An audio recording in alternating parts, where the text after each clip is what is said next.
طالبانو یوه خبره ده ملیان ډېره نقل کوي، خو طالبانو چې دا علم نه وي بیا داسې وایي افغانستان چې ده دا د الله کینانه ده. کله چې الله سړي ته غوسه راسي بس دلته یې راولي په دې جعابه باندې که تاسو به ملیانو خبره اورېدلي. یو خو دا د طالبانو دا د خراسان په حق کې راغلی، دا ټول افغانستان نه د طالبان. خراسان نن درې تقسیمه ده، د ایران خپله ده. که تاسې ایران ته څوک تللي د ایران یو ښار ده هغه ورته وایي مشهد چې دې ته خراسان الرضوي وایي. دا پخوانی خراسان د ځکه نیشاپور دلته د طالبانو، دا یو وخت کې د خراسان پایتخت هرات بلخ او مرو چې هغه مرغابیانو تاسې بل طرف ته ترکمنستان دغه ځای. نو طالبانو اول خو دا ده چې هلته هغه ټکی چې راغلی خراسان راغلی، خراسان کنانة الله ده. نو طالبانو دا بیا د چا په کتاب کې راغلی؟ ګورې طالبانو لږ خو ځان په خبره پوهېږي.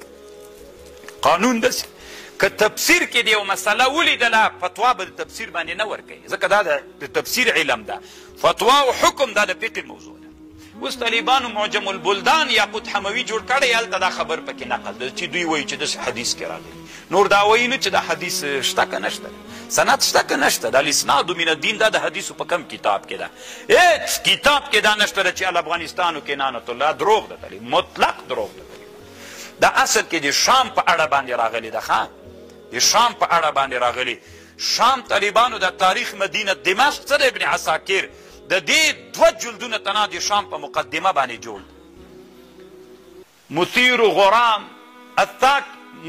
غرام الساکن الى اشرف الاماکن، دا د ابن جوزی کتاب د لما سره شته. طالبانو اشرف الاماکن باندې جوړ ده. اشرف الاماکن یو شام د طالبانو، دا په شام کې دا حدیث راغلی کنانة الله. یو کتاب ابن رجب جوړ کړی، ابن رجب حنبلي 200 کې تیر سوی، ډېر ښه ملا تیر سوی دا سړی طالبانو. ابن رجب حنبلي رحمه الله یو کتاب جوړ کړی د شام په فضایلو کې.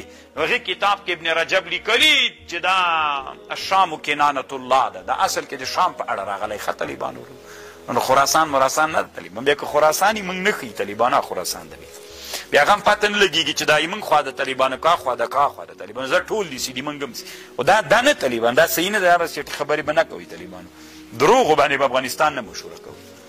بعضې خلک وی خراسان خواته نبي علیه السلام اودس کړی اوبه یې راوشیندلې. ما اوبه خو یې د شرق خواته چې راوشیندلې بیا ورته نه خراسان نه سو کړی، د سعودي خواته نه افغانستان پروت. الله مو کور له غنمو ډکه. تاسې هم د دروغو ته غوږ نیولی دي، تیا ووایه